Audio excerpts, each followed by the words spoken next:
राधे राधे दोस्तों, मैं रूपा गुप्ता आपका बहुत बहुत स्वागत करती हूँ प्रोग्राम सवाल हमारे आपके में। दोस्तों, आज मैं लेकर के आई हूँ कि भक्ति किस उम्र में करनी चाहिए।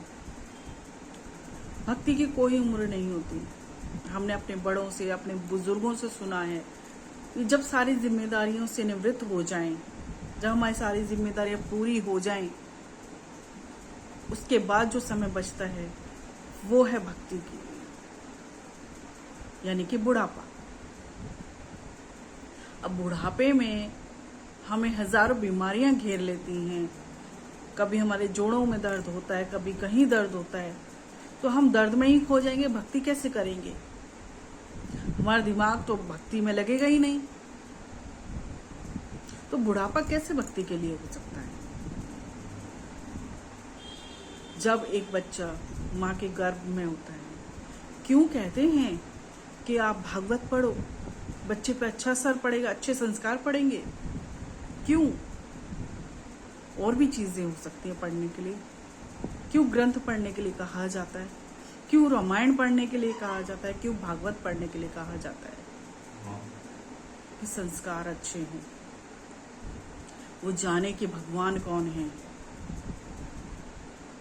आपके गर्भ से ही वो बच्चा जब भगवान के बारे में जानता है, तो इस संसार में जब आएगा तो क्या वो भक्ति में नहीं लगेगा? लग सकता है, यदि आप उसे इस दुनिया में लाने के बाद भी वही सब संस्कार दें। मैं मानती हूँ कि एजुकेशन बहुत ज़रूरी है, दीजिए बच्चे को, लेकिन साथ ही जिंदगी का जो सच है, जैसे कि मृत्यु, जैसे कि भगवान, इसके बारे में भी अपने बच्चे को सिखाएं, समझाएं। अच्छे संस्कार का क्या मतलब है? धर्म में स्थापित करना। जो धर्म है, चाहे वो माता पिता के लिए है, चाहे पत्नी अथवा पति के लिए है, या संतान के लिए है, धर्म से चलना ही तो संस्कार है। और जहाँ धर्म है वहाँ तो श्री हरि खुद हैं। वो तो धर्म की स्थापना के लिए बार बार इस पृथ्वी पर जन्म लेते हैं।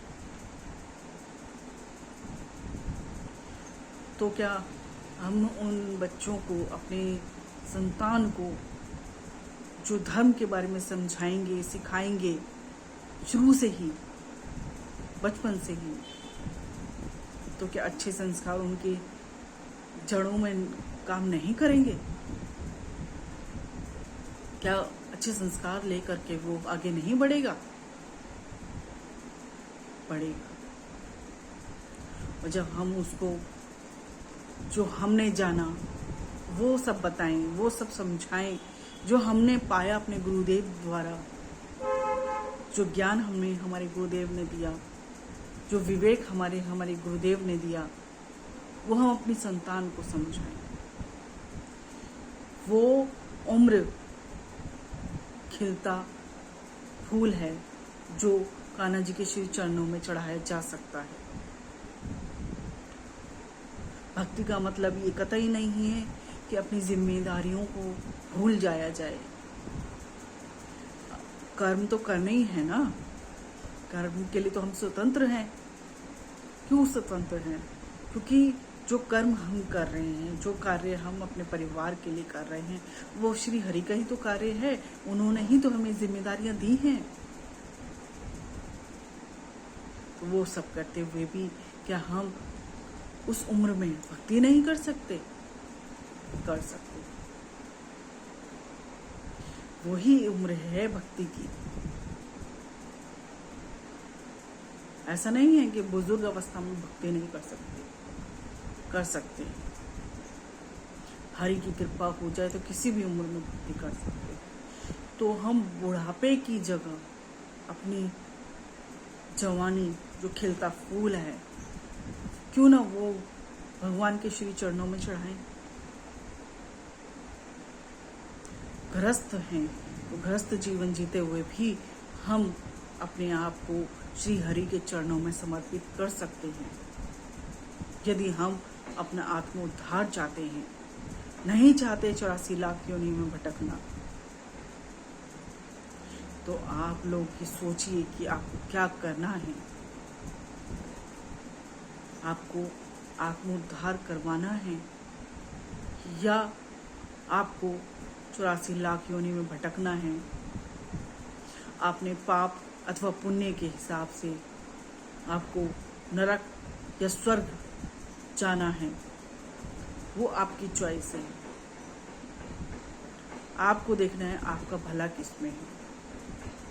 और जहाँ तक मैं समझती हूँ, गुरुदेव और भगवान, इनके अलावा हमारा भला सोचना और समझना किसी के बस की बात नहीं है, क्योंकि हमारा सच्चा रिश्ता भगवान से और गुरु तत्व से है और किसी से हमारा कोई रिश्ता नहीं। ये तो जिंदगी एक ट्रेन जैसी है, इसमें सब सफ़र करने वाले लोग बैठते हैं, जिसका स्टेशन आ जाता है वो वहीं उतर जाता है, अथवा जैसे जिसका समय पूरा होता है उसे मृत्यु आ जाती है।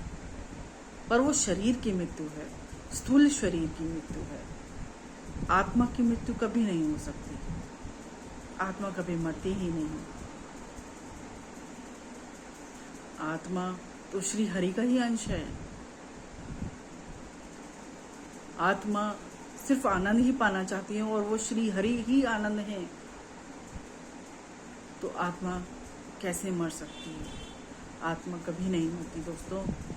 मरता है ये स्थूल शरीर जो 5 तत्वों से बना हुआ है, इसका अंत होता है, आत्मा का नहीं। दोस्तों आज के लिए इतना ही। धन्यवाद। और हो सके जितना मेरी वीडियो को सब्सक्राइब कीजिए, मेरे चैनल को सब्सक्राइब कीजिए, वीडियो को शेयर कीजिए, लाइक कीजिए। धन्यवाद। राधे राधे।